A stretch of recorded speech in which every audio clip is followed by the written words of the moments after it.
할렐루야. 사도신경 하심으로 오순절 후 14번째 주일 예배를 하나님께 드리겠습니다. 나는 전능하신 아버지 하나님 천지의 창조주를 믿습니다. 나는 그의 유일하신 아들 우리 주 예수 그리스도를 믿습니다. 그는 성령으로 잉태되어 동정녀 마리아에게서 나시고 본디오 빌라도에게 고난을 받아 십자가에 못 박혀 죽으시고 장사된 지 사흘 만에 죽은 자 가운데서 다시 살아나셨으며 하늘에 오르시어 전능하신 아버지 하나님 우편에 앉아 계시다가 거기로부터 살아있는 자와 죽은 자를 심판하러 오십니다. 나는 성령을 믿으며 거룩한 공교회와 성도의 교제와 죄를 용서받는 것과 몸의 부활과 영생을 믿습니다. 아멘. 모든 것이 가하나 모든 것이 유익한 것은 아니요 모든 것이 가하나 모든 것이 덕을 세우는 것은 아니니 누구든지 자기의 유익을 구하지 말고 남의 유익을 구하라. 아멘. 자신의 모든 영광을 버리시고 세상에 내려와 세상의 유익을 위해 그리스도의 목숨을 내어주신 하나님 아버지, 이 시간 하나님의 나라와 영광을 위해서가 아니라 나의 유익과 만족을 위해 살아온 우리의 삶을 고백합니다. 어떠한 상황에서도 예수 그리스도의 흔들리지 않는 모범을 쫓아 나 자신의 유익이 아닌 하나님의 나라와 하나님의 교회를 위해 살아가는 우리 모두가 되게 하옵소서. 세상을 사랑함으로 예수 그리스도의 모범을 따르게 하옵소서. 세상을 사랑하시어 이 땅에 오신 예수 그리스도의 이름으로 기도합니다. 아멘. 이 시간 마음을 모아 찬송가 459장 힘차게 찬양하겠습니다.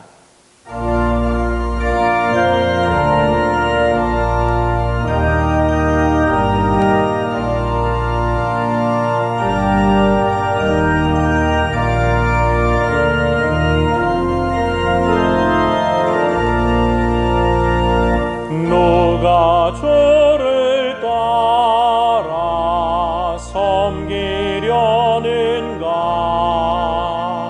누가 죄를 떠나 주만 따를까? 누가 주를 섬겨 남을 구할까? 누가 주의 뒤를 따라가려나?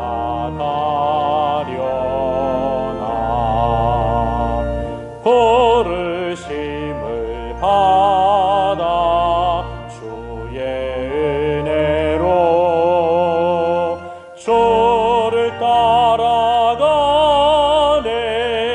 주만 따르네. 세상 영광 위해 따름 아니요 크신 사랑이네. 주만 따르고 주가 내려주신 은혜 힘입어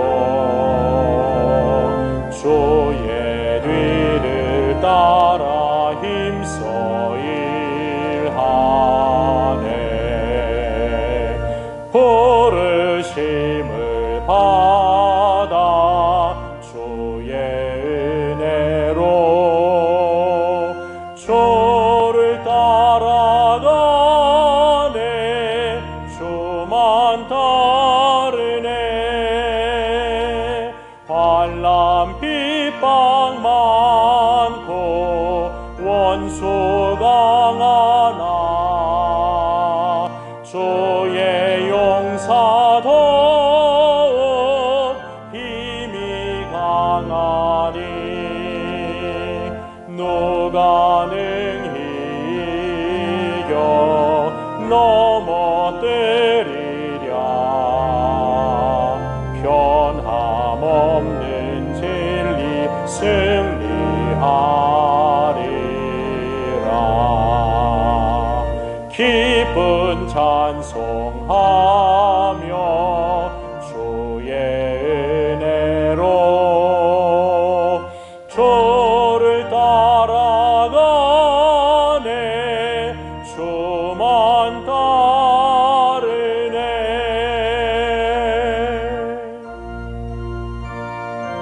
이 시간 다 함께 기도하겠습니다.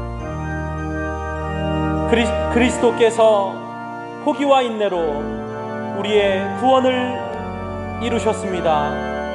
하나님 아버지, 이제 우리도 그 받은 은혜를 나눌 수 있는 능력과 인내를 허락하여 주옵소서. 억울하더라도, 포기해야 할 것들이 많더라도 예수 그리스도께서 모든 상황을 감내하셨던 것을 떠올리며 예수 그리스도께서 모든 것을 포기하셨던 것을 기억하며 그 믿음의 본을 따르게 하옵소서. 하나님께서 사랑하셨던 세상을 진심으로 품고 사랑하게 하옵소서. 함께 기도하겠습니다. 사랑과 은혜의 주님, 하나님과 동등됨을 취하지 아니하시고 이 땅에 내려와 죽기까지 모든 것을 포기하시고 모든 억울한 과정들을 거쳐내셨던 예수 그리스도의 모범을 기억합니다. 주님, 우리들의 마음을 붙들어 주시옵소서. 우리도 이제는 그 받은 바 은혜를 나눌 수 있는 성숙함을 허락하여 주시옵소서. 우리가 억울하더라도, 포기할 것들이 많더라도, 우리가 원하는 것을 이루지 못할지라도 예수 그리스도께서 그 모든 상황을 감당해 내셨던 것을 떠올리며 예수 그리스도께서 모든 것을 포기하셨던 것을 기억하며 그 길을 따르게 하옵소서. 하나님께서 사랑하셨던 이 세상을 품는 것이 참으로 어렵습니다. 그럼에도 불구하고 우리 모두에게 세상을 품을 수 있는 마음을 허락하여 주시고 예수 그리스도의 마음으로 사랑할 수 있도록 인도하여 주셔서 하나님께서 세상을 이처럼 사랑하셔서 독생자를 주시고 이 모든 세상을 구원하고자 하셨던 그 뜻이 우리 때문에 이루어질 수 있도록 주님 인도하여 주시옵소서. 그렇게 인도하실 사랑의 주 예수 그리스도의 이름으로 기도합니다. 아멘. 9월의 첫 주일, 거룩하고 복된 주일을 맞아 아버지 앞에 귀한 예배로 나아가게 하시니 감사합니다. 오늘은 67주년 맞이하는 교회의 날이지만 코로나19 상황으로 인하여 성전에 함께 모여 예배하지 못하고 9월 마지막 주일로 연기한 채 오늘도 이렇게 영상으로 가정에서 예배를 드립니다. 그럼에도 불구하고 오늘도 성전에서 예배드리는 마음과 정성으로 더욱 온전한 예배요 하나님께 영광, 저희들에게는 큰 은혜와 감사의 예배가 되게 하옵소서. 9호 태풍 마이삭이 지나간 이후 그 피해 복구가 시작되기도 전에 더 강력할 것으로 예상되는 제10호 태풍 하이선이 올라오고 있습니다. 코로나19는 다소 줄어들기는 했으나 여전히 큰 확산세로 전국에 번져가고 있습니다. 또한 의사들의 집단 휴진으로 국민들의 생명과 건강이 심각한 위협을 받을 수 있는 상황이었지만 다행히 의사협회와 여당 간 합의로 한 고비를 넘기기는 했지만 여전히 불안한 상황입니다. 아버지 하나님, 그야말로 위기의 때입니다. 하나님의 은혜와 긍휼이 아니고서는 극복해 나가지 못하는 어려운 때임을 고백합니다. 아버지, 이 민족을 긍휼히 여기소서. 우리와 이 민족의 죄를 용서하소서. 정부 당국과 온 국민들에게 지혜를 주시고 은혜를 베푸셔서 이 위기를 함께 극복해가는 성숙함이 있게 하옵소서. 강화된 사회적 거리 여파로 특별히 생업에 타격을 받아 어려움을 당하는 분들, 입시 준비에 혼란스러워할 고3을 포함한 우리 학생들 주님 긍휼히 여기셔서 베푸시는 은혜와 믿음과 기도로 이 위기의 때를 잘 감당하며 승리케 하옵소서. 오늘도 선포되는 말씀에 귀를 기울입니다. 하나님의 영광을 위하여 하라는 제목의 말씀을 통해 우리 모두가 무엇이 하나님의 영광을 위하는 삶인지를 헤아리며 어떻게 하나님의 영광을 위하는 삶을 살 것인지를 다시 한번 결단하는 귀한 시간 되게 하옵소서. 아버지 하나님, 이 시간 아버지 앞에 귀한 예물을 드립니다. 11조의 예물, 감사의 예물, 선교를 위하고 장학을 위하고 구제를 위한 예물을 드립니다. 건축을 위한 예물, 주일 헌금에 이르기까지 드린 손길들을 기억하옵소서. 그 드린 믿음을 기쁘게 받아 주시옵소서. 드린 손길로 감당하는 생업의 자리를 지키고 보호하시며 기름지게 하여 주시옵소서. 지금의 어렵고 힘든 이 시기를 아시는 주님, 모든 성도들의 생업의 자리를 지켜 보호하여 주시고 도우셔서 모든 성도들이 주님의 은혜와 돌보심의 간증자들이 되게 하옵소서. 주어진 생업의 자리를 기도하며 주님 앞에서 최선을 다하여 감당하는 저들에게 하늘의 문을 여시고 땅의 문을 열어 주시옵소서. 드려진 이 예물을 복되게 하시고 부족함 없이 넉넉히 흘러가서 하나님의 영광을 드러내며 하나님의 선한 뜻 이루게 하옵소서. 감사하며 예수님의 이름으로 축복하며 기도하옵나이다. 아멘.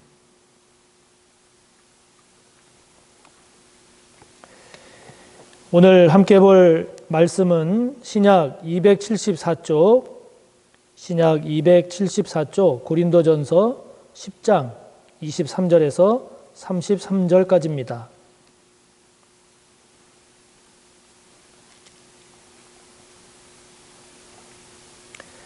고린도전서 10장 23절에서 마지막 33절까지 봉독하겠습니다. 모든 것이 가하나 모든 것이 유익한 것은 아니요 모든 것이 가하나 모든 것이 덕을 세우는 것은 아니니 누구든지 자기의 유익을 구하지 말고 남의 유익을 구하라. 무릇 시장에서 파는 것은 양심을 위하여 묻지 말고 먹으라. 이는 땅과 거기 충만한 것이 주의 것임이라. 불신자 중 누가 너희를 청할 때에 너희가 가고자 하거든 너희 앞에 차려놓은 것은 무엇이든지 양심을 위하여 묻지 말고 먹으라. 누가 너희에게 이것이 재물이라 말하거든 알게 한 자와 그 양심을 위하여 먹지 말라. 내가 말한 양심은 너희의 것이 아니요 남의 것이니 어찌하여 내 자유가 남의 양심으로 말미암아 판단을 받으리요. 만일 내가 감사함으로 참여하면 어찌하여 내가 감사하는 것에 대하여 비방을 받으리요. 그런즉 너희가 먹든지 마시든지 무엇을 하든지 다 하나님의 영광을 위하여 하라. 유대인에게나 헬라인에게나 하나님의 교회에나 거치는 자가 되지 말고 나와 같이 모든 일에 모든 사람을 기쁘게 하여 자신의 유익을 구하지 아니하고 많은 사람의 유익을 구하여 그들로 구원을 받게 하라. 아멘.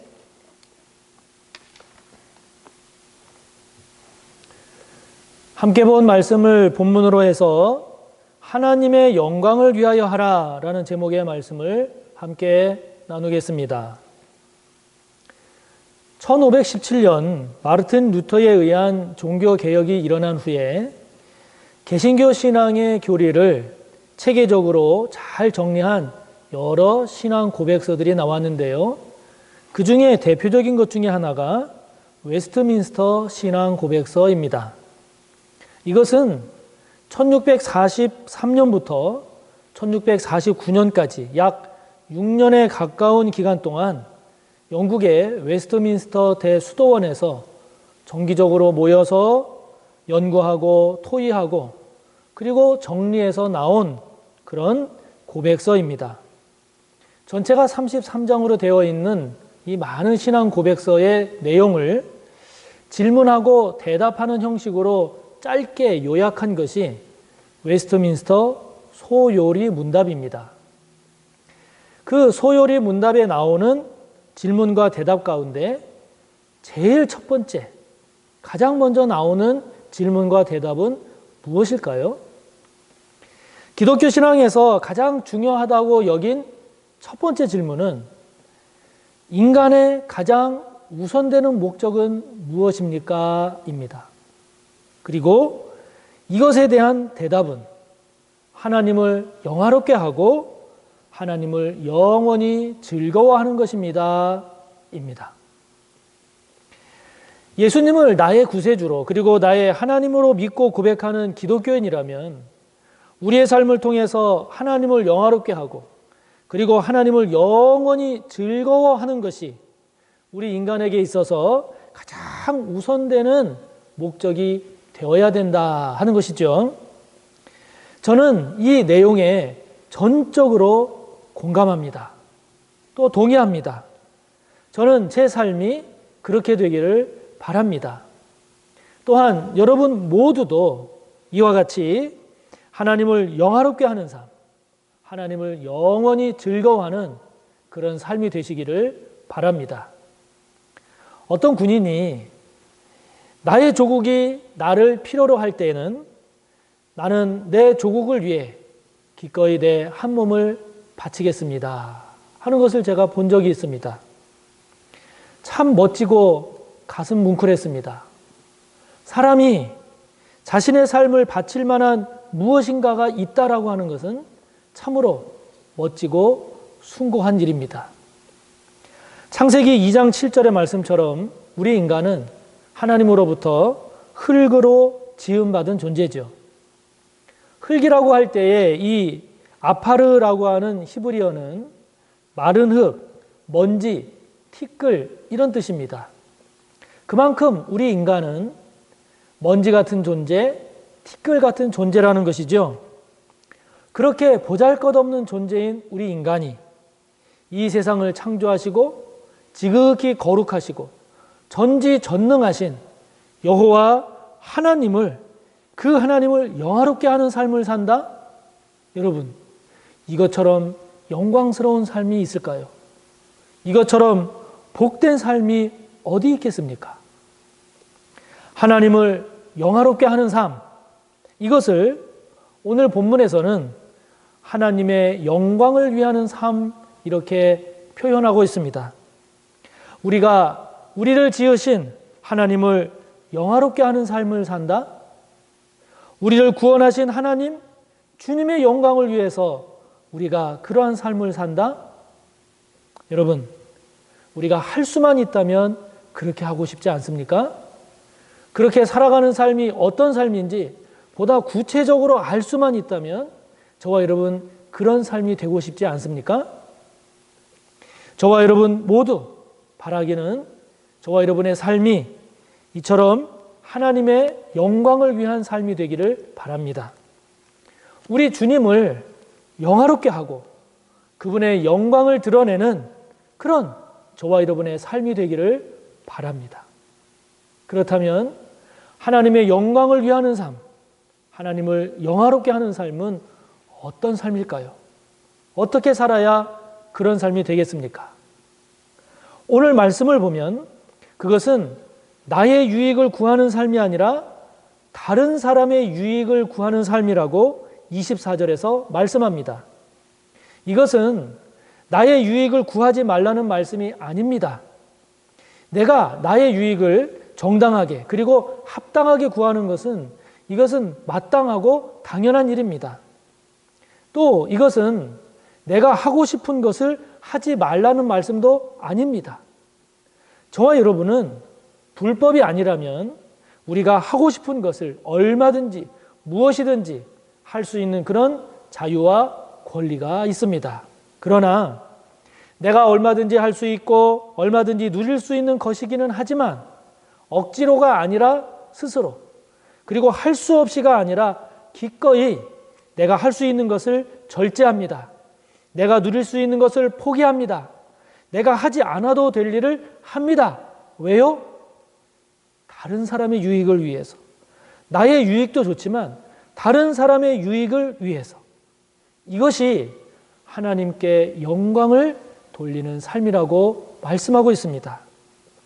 사람은 다른 사람의 유익보다도 자기 자신의 유익을 구하기가 쉽지요. 그래서 나의 유익 대신에 다른 사람의 유익을 먼저 구하면 우리는 거기에서 감동을 받게 되는 것입니다. 지난 주간에는 제9호 태풍 마이삭이 우리나라를 강타했죠. 그런데 지난 목요일 3일입니다. 강원도 평창에서는 불어난 하천물에 다리가 무너지기 불과 30초 전에 한 지역 주민이 차량 통행을 제지해서 인명피해를 막은 그런 영상을 소개하는 것을 봤습니다.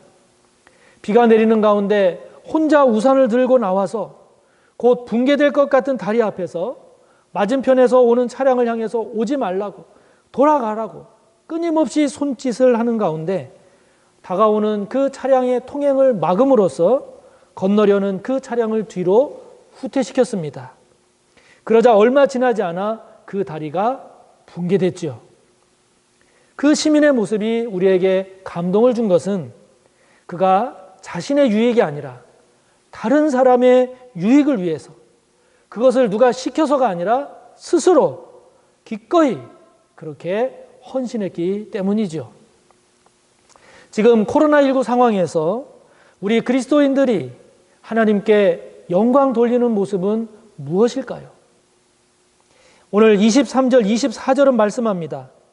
모든 것이 가하지만 나의 유익이 아니라 다른 사람의 유익을 구하는 것이 하나님의 영광을 위하는 것이라고 말씀합니다.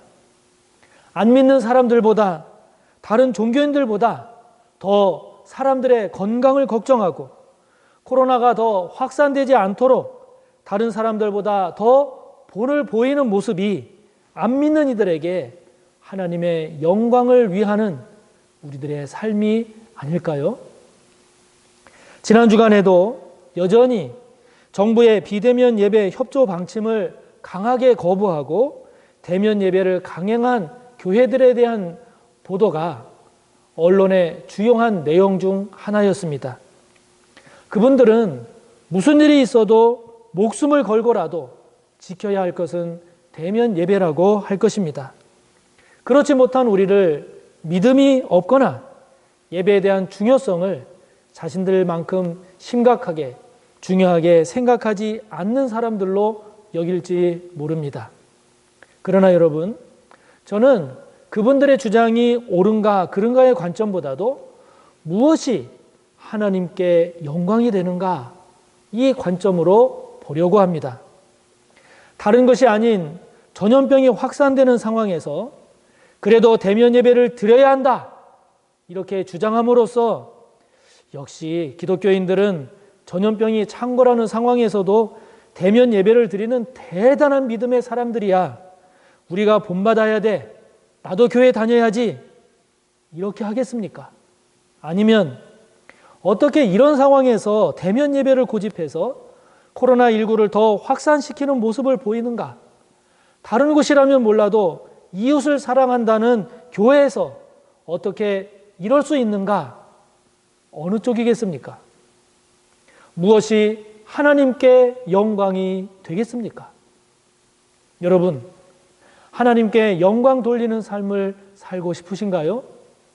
그렇다면 내 뜻을 펼침으로 다른 사람을 위협하는 그런 삶이 아니라 내가 다소 불편하더라도 다른 사람의 생명을 살리는 삶, 이 사회를 더 건강하게 하는 삶을 사는, 다른 사람의 유익을 구하는 삶을 삽시다. 그것이 주님께서 우리에게 보여주신 당신의 삶의 모습이요, 그런 우리의 삶이 하나님께 영광을 돌려드리는 삶이 될 줄 믿습니다.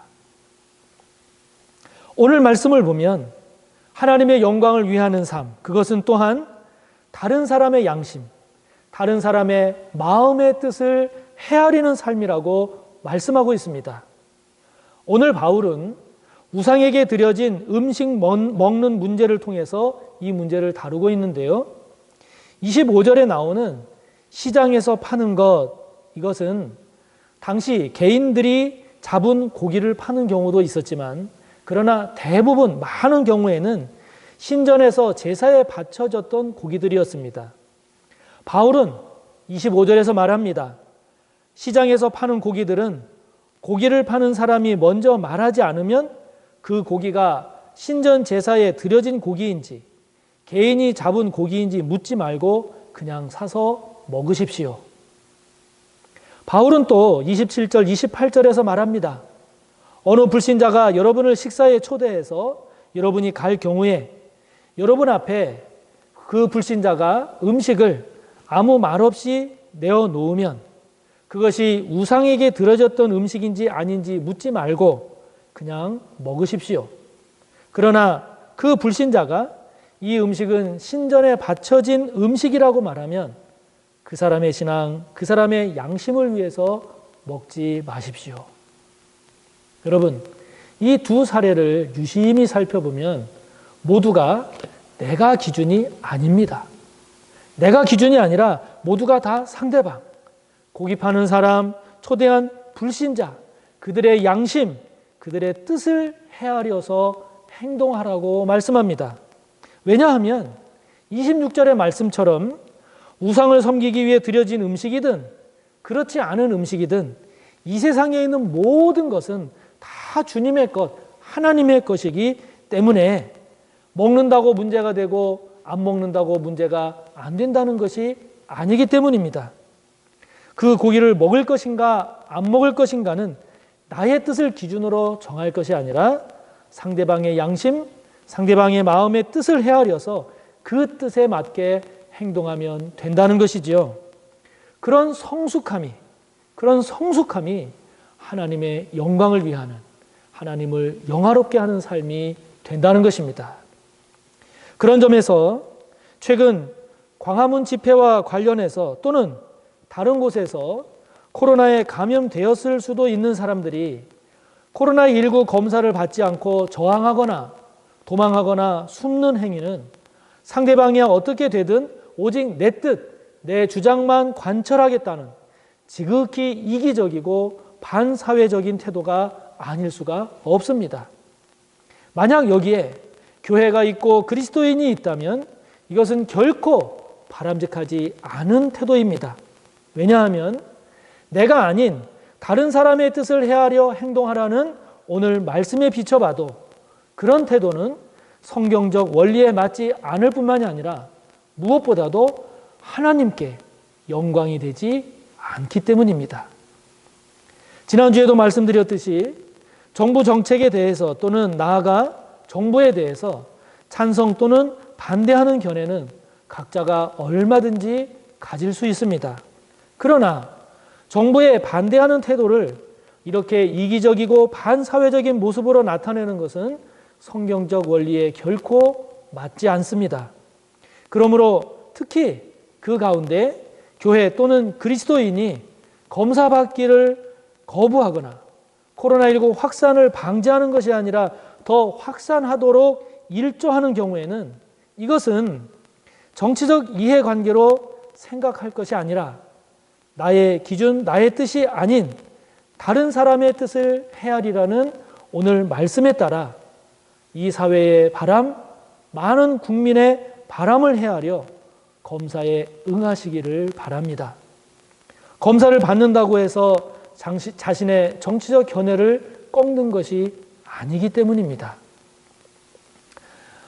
제가 오늘 최근의 상황과 관련된 이야기를 많이 했습니다.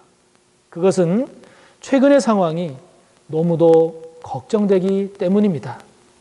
특히 코로나19와 관련된 일부 교회와 교인들의 모습이 너무나 하나님의 영광을 가리고 특히 앞으로 전도의 문을 심각하게 막아버리는 결과를 초래하겠다라고 하는 걱정 때문입니다. 여러분, 전도의 문을 막는 것보다 더 큰 해악이 어디 있겠습니까? 목회 데이터 연구소라고 하는 곳에서 지난 6월에 엠브레인 트렌드 모니터라는 여론조사 기관을 통해서 종교인 및 종교인 과세 관련 인식조사를 실시했습니다. 그 분석한 결과를 지난 8월 29일에 발표했습니다. 이 결과를 보면 지금 국민들 사이에서는 천주교인이나 불교인에 비해 개신교인들의 이미지가 얼마나 부정적인지를 알 수 있습니다. 천주교인에 대한 이미지는 1위가 온화하다입니다. 34.1%, 2위가 따뜻하다입니다. 29.7%, 3위가 윤리적이다입니다. 23%였습니다. 불교인에 대한 이미지는 1위가 온화하다 40.9%, 2위 절제한다 32%, 3위가 따뜻하다 27.6%였습니다. 반면에 우리 개신교인에 대한 이미지로서 1위는 거리를 두고 싶다 32.2%입니다. 2위는 이중적이다 30.3%입니다. 3위가 사기꾼 같다 29.1%였습니다. 여러분, 너무 충격적이지 않습니까? 연구소 측은 교회와 교회 지도자의 각종 추문이 언론을 통해 알려지고 교인들이 남들과 다투며 자기 이속만 차리는 것이 실생활 속에 드러나고 교회 이미지가 부정적으로 형성되고 있던 차에 설상가상으로 코로나19에서 기독교인이 보여준 모습이 더 나쁜 영향을 끼친 것으로 분석을 했습니다. 지난 6월에 조사한 결과가 이런데 여러분, 지금 다시 조사한다면 더 좋은 결과가 나오겠습니까? 생각만 해도 너무 가슴이 아픕니다. 지금의 이런 부정적인 이미지가 다시 더 좋은 반대의 이미지가 되려면 여러분, 앞으로 저와 여러분이 얼마만큼 노력을 해야 될까요? 앞으로 얼만큼의 시간이 흘러야 할까요? 생각하면 생각할수록 기가 막히고 너무 속이 상합니다. 저도 물론 목회자이지만 정말 일부 목회자들을 보면 너무 안타깝습니다. 지금의 개신교를 이렇게 만든 것은 성도 개개인의 책임도 물론 있겠지만 저는 무엇보다도 저와 같은 목회자들의 책임이 가장 크다고 봅니다. 물론 목회자는 제사장적 역할뿐만 아니라 선지자로서의 사명도 감당해야 합니다. 그래서 교회는, 우리 그리스도인은 정치에 관심을 가져야 합니다. 그래야 이 사회가 보다 더 나은 공동체로 나아가는데 기여할 수 있기 때문입니다. 그러나 교회가, 그리고 목회자가 정치에 관심을 갖고 선지자로서의 사명을 감당해서 진리를 선포하고 불의를 지적하는 것과 교회가, 목회자가 정치에 관심을 갖는 것을 넘어서 정치화되거나 교회를, 성도를 정치의 도구로 삼는 것과는 구분해야 합니다. 분별해야 합니다. 엄격히 구분해야 합니다. 성도 여러분도 이것을 냉정하게 구분할 줄 알아야 합니다. 성도 여러분, 하나님의 영광을 위하는 삶은 남의 유익을 구하고 다른 사람의 양심을 헤아리는 것이라 했습니다. 왜? 무엇 때문에 이런 삶이 하나님의 영광을 위하는 삶이 될까요? 그것은 오늘 33절의 말씀처럼 우리가 그렇게 살아갈 때 불신자들이 구원받을 수 있기 때문입니다. 나의 유익보다는 다른 사람의 유익을 구하고 나의 마음, 내 뜻보다는 다른 사람의 마음, 다른 사람의 그 마음의 뜻을 먼저 헤아림으로써 예수를 믿는 사람들은 저렇게 다르구나. 하나님을 섬기는 사람, 하나님을 믿으면 저런 삶이 되는구나. 그렇다면 나도 예수를 믿어야지. 나도 하나님을 섬겨야지. 이렇게 불신자로 하여금 구원받게 하는 삶, 그것이 하나님의 영광을 위하는 삶이라는 것입니다. 그렇게 불신자를 구원받게 하는 삶, 우리 사회를 조금이라도 더 주님께 가까이 나아가도록 하는 이것이 하나님의 영광을 위하는 길이요 하나님을 영화롭게 하는 삶이라고 말씀하는 것입니다. 사랑하는 성도 여러분, 지금은 코로나19로 인한 국민 건강과 나라의 안전이 위기이기도 하지만 우리 그리스도인의 삶과 신앙 그리고 교회의 위기이기도 합니다. 다시 한번 우리 자신의 신앙과 삶의 모습을 깊이 돌아보는 가운데 진정 하나님의 영광을 드러내는 삶, 진정 하나님께 영광을 돌려드리는 그런 저와 여러분의 삶이요 신앙이 되시기를 간절히 바랍니다. 이 시간 말씀을 생각하며 함께 기도합시다. 저와 여러분의 삶이 하나님의 영광을 위하는 삶이 될 수 있기를 기도합시다. 어떻게 하는 삶이 그런 삶인지, 그렇게 하나님의 영광을 위하는 삶을 살려면 어떤 삶을 살아야 하는지 함께 나눈 말씀을 생각하며 저와 여러분의 삶이 이 땅에 있는 교회와 그리스도인의 삶이 하나님의 영광을 위하는 삶이 될 수 있기를 이 시간 말씀을 생각하며 함께 기도합니다. 하나님 아버지, 그렇습니다. 바라고 원하옵기는 먹든지 마시든지 무엇을 하든지 하나님의 영광을 위하는 삶이 되기를 원합니다. 우리 인간의 첫째 되는 가장 중요한 삶의 목적이 하나님을 영화롭게 하는 삶인 줄 믿습니다. 아버지 하나님, 그런 하나님을 영화롭게 하는 삶을 살기 위하여 나의 유익을 구하는 삶이 아니라 다른 사람의 유익을 구하는 삶이 되기를 원합니다. 내 뜻을 관철하기보다 다른 사람의 마음의 뜻을 먼저 헤아릴 줄 아는 성숙한 그리스도인이 되기를 원합니다. 아버지 하나님, 그리하여 하나님의 영광을 위하는 그러한 우리의 삶을 통해 불신자들이 우리들을 보고 하나님께로 나올 수 있도록 예수 그리스도를 영접하여 구원받을 수 있도록 그렇게 하나님께 영광을 돌리는 삶이 되기를 원합니다. 아버지 하나님, 그렇지 못한 저의 삶을 용서하여 주시고 우리의 삶을 용서하여 주시고 이 땅의 교회와 우리 그리스도인들을 긍휼히 여기셔서 다시 한번 우리가 우리 자신을 돌아보고 말씀으로 우리 자신을 다시 한번 새롭게 하는 가운데 하나님의 영광을 드러내며 하나님의 영광을 위하여 사는 우리 모두가 될 수 있도록 주님이여 도와주시옵소서. 이 시간 우리 코로나19 확산 방지와 또 조속한 예배 회복을 위해서 오늘도 이 시간 다시 한번 하나님 앞에 기도합니다. 하나님 아버지, 오늘도 코로나19의 진정과 그리고 가로속히 종식이 되고 우리가 속히 정상적인 예배를 회복할 수 있기를 소원하여 오늘도 아버지 앞에 기도로 간구합니다. 아버지 하나님, 이 땅을 치유하소서, 이 땅을 용서하소서, 저희를 긍휼히 여겨 주시옵소서. 아버지 하나님, 코로나19가 속히 진정되게 하여 주시고 우리가 속히 마음껏 자유롭게 주님 안에서 함께 모여 예배할 수 있는 그날이 오기를 원합니다. 아버지 하나님, 우리를 새롭게 하여 주시고 이 땅을 치유하셔서 그 기쁜 날을 속히 허락하여 주시옵소서. 하나님을 영화롭게 하고 우리가 하나님의 영광을 위하는 삶을 살기를 원하시는 예수님의 이름으로 기도하옵나이다. 아멘.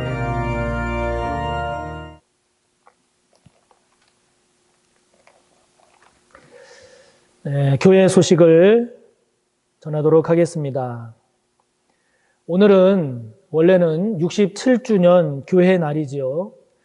그렇지만 지금 코로나19 확산에 따른 비대면 예배 관계로 오늘 예정된 교회 날 예배를 드리지 못하고 말씀드린 대로 이번 달 마지막 주일인 9월 27일로 연기하기로 했습니다. 성도님들의 넓은 이해가 있으시기를 바라고요.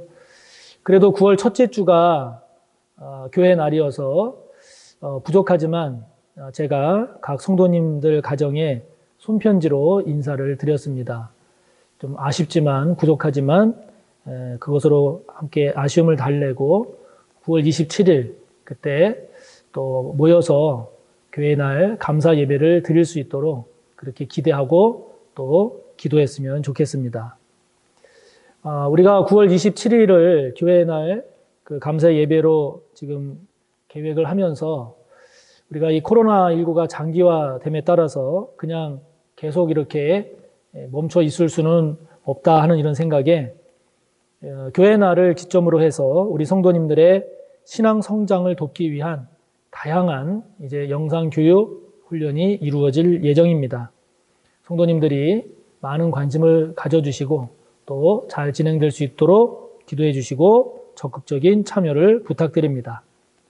9월 27일 우리가 함께 할 그 교회 날에 선물을 섬겨주실 성도님들은 사무실로 신청해 주시면 감사하겠고요. 그 무명의 성도께서 히알루론산 3중 젤리 아주 많은 양을 헌물을 해 주셨습니다. 감사를 드립니다. 지금 코로나19 확산 관계로 계속 현장 예배를 드리지 못하고 이렇게 영상으로 예배를 드리고 있는데요. 그렇지만 모든 성도님들 다 성전에서 예배 드리는 것과 같은 그런 마음과 그런 정성으로 예배에 임하고 계시리라 믿습니다. 쉽지 않겠지만 그 예배의 자세가 흐트러지지 않도록 특별히 신경 써 주시기를 바랍니다. 지금 코로나19 확산 방지와 위기 극복을 위한 9월 13일까지 다음 주 일까지 2주간 집중 기도 기간으로 지금 우리가 지키고 진행이 되고 있습니다. 모든 성도님들은 공동 기도 제목을 참고하셔서 오전 5시 반 또는 낮 12시 또는 저녁 9시 중에 최소한 한 번은 10분 이상 꼭 기도해 주시기를 바라고요. 또 소그룹별로는 매일 그 새벽 말씀에 대한 그 기도가 올라가고 있으니까 그것을 함께 나누시면서 서로 교제하고 격려해 주시기를 바랍니다. 그리고 한 가지 축하할 소식이 있습니다. 우리 황재웅 형제 그리고 김영진 안수 집사님, 이영춘 권사님 장녀인 김성빈 자매의 결혼식이 다음 주 토요일 9월 19일이죠. 9월 19일 토요일 여기 가까운 크라운 호텔 웨딩홀 1층 티아라홀에서 오후 3시에 있을 예정입니다. 기억하시고 함께 해 주시기를 바랍니다. 사랑하는 성도 여러분, 답답하고 또 쉽지 않은 이런 코로나19의 상황을 우리가 계속 진행해 가고 있습니다. 쉽지 않지만 좀 답답하지만 불편하지만 그래도 우리가 이 기간을 보다 더 성숙한 마음으로 잘 감당하면서 더 흔들리지 않는 그런 그리스도인이 되었으면 좋겠습니다. 이번 한 주간도 주님 안에서 승리하십시오. 축도로 예배를 마칩니다. 우리 구주 예수 그리스도의 무한하신 은혜와 하나님 아버지의 끝없는 사랑하심과 성령님의 감화, 인도, 교통하심의 은혜가 하나님을 영화롭게 하고 하나님의 영광을 위하여 살기를 소원하고 머리 숙여 다짐하는 우리 모두 위에 언제나 함께 하시기를 간절히 축원하옵나이다. 아멘.